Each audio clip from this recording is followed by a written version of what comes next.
You told me you had nothing. You looked me in the eye and said you had nothing. I never lied about who I was. You sat at my table. You ate my food. You ate my food. You let me pay for your tea. You let me feel sorry for you. Grace, please listen to me. Don't say my name like you know me. You don't know me. You were studying me. My son was protecting himself. Every woman before you wanted only his money. And what am I supposed to do with that? Applaud him for lying to my face? I watched you give your last money to a sick stranger. I watched you defend me when everyone laughed. I wasn't studying you. I was falling for you. Then you should have told me the truth. You should have trusted me with the truth. The first time Grace saw him, he was sitting on the low concrete wall outside Maitama General Hospital with a torn rubber sandal in his hand and no money to fix it. She almost walked past him. She had a 12-hour shift behind her and a cold plate of rice waiting at home and absolutely nothing left to give. But something made her stop. Maybe it was the way he sat, not defeated, just still, like a man who had learned how to wait without collapsing. She asked him if he was all right. He looked up and said he was fine. His voice was calm, educated. She noticed that. She almost said something about it, but did not. Instead, she looked at the sandal in his hand, and without thinking about it too hard, she pointed him toward a cobbler 2 streets over and told him the man was honest and charged fairly. He thanked her. She left. She did not think about him again until the following Tuesday, when she found him sitting in the hospital canteen with a tray of food he was eating very slowly, too slowly, the way people eat when they are not sure where the next plate is coming from. Grace sat 2 tables away. She told herself she was not watching him. She watched him the entire lunch break. When she stood to leave, she stopped at his table and said the egusi was better on Thursdays.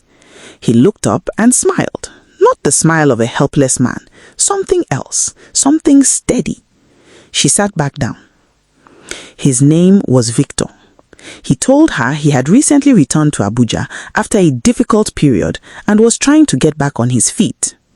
He did not elaborate. She did not push. She had grown up in a household where money came and went like Hamatan wind, and she had never once believed that a man's worth lived in his wallet. They talked for 40 minutes. When she stood to leave the second time, she meant it. But she thought about that smile for 3 days. By the 4th week, they had a routine without ever agreeing to one.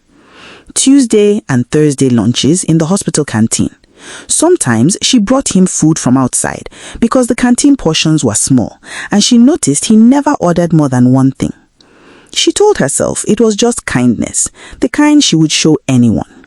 She told herself that until the Thursday she caught herself ironing her uniform extra carefully before work. Victor was different from every man she had met in Abuja. He never asked her for anything. He never complained. He asked her questions and then actually listened to the answers. Not the surface answers, the real ones underneath.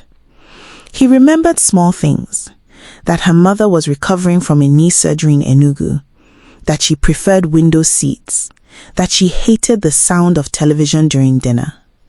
He made her feel like the most carefully observed person in any room. One afternoon, a group of men from the hospital administrative block passed through the canteen, And one of them looked at Victor and made a comment just loud enough to be heard. Something about the quality of visitors the nursing staff was bringing in these days. The other men laughed. Grace set down her spoon. She turned to the men and told them directly and without raising her voice that the man sitting with her had more dignity in one hand than the combined total of everyone laughing. She held their eyes until they looked away. Victor said nothing until they left. Then he said her name once, quietly, and she heard something in it that she did not know how to file away neatly. That evening, she paid for his tea without making a thing of it. He let her. She appreciated that he let her. 6 weeks in, something shifted. She noticed small inconsistencies. The torn sandals had been replaced, not with cheap ones, the kind you find at roadside stores, with clean leather that looked simple but fitted too perfectly. His phone, which he rarely brought out, she caught a glimpse of once. The screen was not the screen of a man struggling to survive. She told herself she was imagining things. Then one Saturday, he asked if she wanted to see a part of Abuja she might not have visited. She expected a park, a cheap afternoon. Instead, he drove her in a car she had never seen before. Clean, quiet, the kind of car that absorbs road noise completely. To a quiet gallery in Wuse 2, where the owner greeted him by name. Not politely by name, familiarly by name, the way staff greet someone who belongs to a place. Grace went very quiet on the drive home. She did not ask. He did not explain. That night, she could not sleep. The answer came not from Victor, but from the internet. A colleague at the hospital, the kind of woman who treats other people's lives as entertainment, sent Grace a link on a Wednesday morning with no message attached, just the link. It was a business magazine profile, dated 8 months prior. Victor Okafor, founder and chairman of Okafor Holdings. Estimated net worth placed him in a category Grace had only ever read about in the way people read about weather in countries they will never visit. There was a photograph. He was wearing a suit. He looked exactly like himself. Same eyes, same stillness, except surrounded by glass and steel and the particular confidence of a man who owns rooms. Grace read the article once. Then she closed the phone and put it face down on the nursing station counter and finished her shift without speaking more than was necessary to anyone. She did not go to the canteen on Thursday. He came to her apartment on Saturday morning. She had known he would. She had been sitting with that knowledge since Wednesday like a stone in her chest. She opened the door and looked at him, really looked at him in the morning light. He was wearing a simple shirt. No performance, just himself. She thought that was almost worse. She let him in because she was not the kind of woman who had conversations through doorways. He told her everything without her asking. He told her about the woman before her, a woman named Adaeze, who had spoken the language of love fluently for 2 years and then disappeared within a week of his business losing a major contract. He told her about the one before that. He told her about the decision he made, that he would find out who a person was before he let himself be known, that he needed to see someone's character in the only laboratory that does not lie: ordinary life, ordinary circumstances, no wealth as a variable. He said he had not intended for it to go this far before telling her that somewhere between the canteen and the gallery and the sound of her defending him in front of men who did not deserve her attention, he had lost control of the plan entirely. He said he was sorry. Grace listened to all of it without interrupting. When he finished, she was quiet for a long moment. Then she told him to leave. Not with anger, with something more devastating than anger, the calm, clear voice of a woman who has decided. She told him that she understood his pain and she was not without sympathy for it, but that he had taken something from her that she could not easily name: her sincerity. Every real thing she had offered him, her food, her words, her time, the afternoon she had spoken up for him without hesitation, all of it had been given freely to a man she believed she was seeing clearly. And the entire time, he had been seeing her in a way she had not consented to, measuring her, scoring her, filing her away as either worthy or not. She told him she was not a test. She told him to leave. He left. He did not contact her for 11 days. Grace knew because she counted. Not because she was waiting, because absent has a weight, and she was being honest with herself about feeling it. On the 12th day, a small package arrived at the hospital. No note. Inside was a journal, not bought, written. Pages and pages in his handwriting, every entry dated from the first Tuesday in the canteen to the last Saturday in her apartment. Not a love letter, a record. Every observation, every conversation, every moment where he had felt himself shifting from observer to participant. The entry from the day she defended him in the canteen was only 4 lines long, but they were 4 lines that made her sit down in the middle of the hospital corridor and not move for a full minute. She did not call him. She read the journal 3 times. On the 20th day, she called him.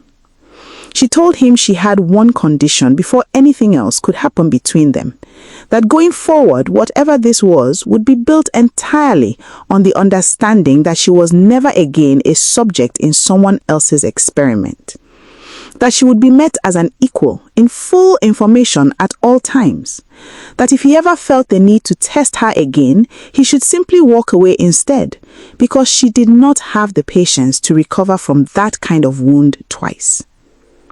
He agreed without qualification, without negotiation, without adding anything. She appreciated that he did not add anything. They met for coffee the following afternoon, not in a gallery, not in a restaurant with a name too heavy to carry casually, in a small, quiet place near the hospital where she had been going since her first year in Abuja. She chose it deliberately. He came without comment. They talked for 3 hours.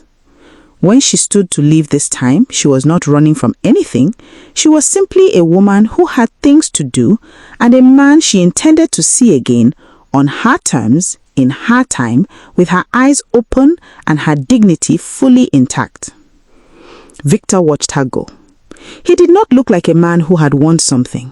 He looked like a man who understood precisely what it was going to take to deserve what was standing in front of him. That understanding was the beginning of something real. The woman who sent Grace the link, the colleague who treated the revelation like entertainment, stopped by Grace's station a few weeks later with the particular brightness of someone expecting to receive information. Grace smiled at her pleasantly and spoke of nothing of consequence for 2 minutes before returning to her work. Some things were not for sharing. Some things you simply lived. 3 months later, Grace's mother came, up from Enugu for a visit. She was recovering well from the knee surgery. She sat in Grace's small sitting room and drank tea and watched her daughter move through the apartment with a lightness she had not seen in years. She did not ask many questions. Mothers often do not need to. But when a car pulled up outside and Grace checked her phone and smiled at it, not the performed smile of a woman trying to appear happy, the involuntary kind, the kind that arrives before the face can prepare, her mother set down her tea and said nothing. She simply watched her daughter walk toward the door, and she thanked God quietly for whatever had finally found its way to Grace's life. As for Victor Okofor, billionaire, chairman, the man who once believed that wealth made truth impossible, he was learning something that no boardroom had ever taught him. That the most valuable things do not hold still to be examined. They are not won through strategy or patience or disguise. They are earned in full honesty, in full vulnerability, in the terrifying and necessary act of being exactly who you are and trusting that the right person will not flinch. Grace had not flinched. She had simply required him to rise to her level. He was still rising, and he suspected he would be rising for the rest of his life. He had never been more grateful for anything. Was Victor wrong to test her? Or was he a man protecting a wounded heart? Drop your answer below. If this story touched you, please like and subscribe. Share it with someone who needs it today. And drop a comment. We want to hear from you. God bless you.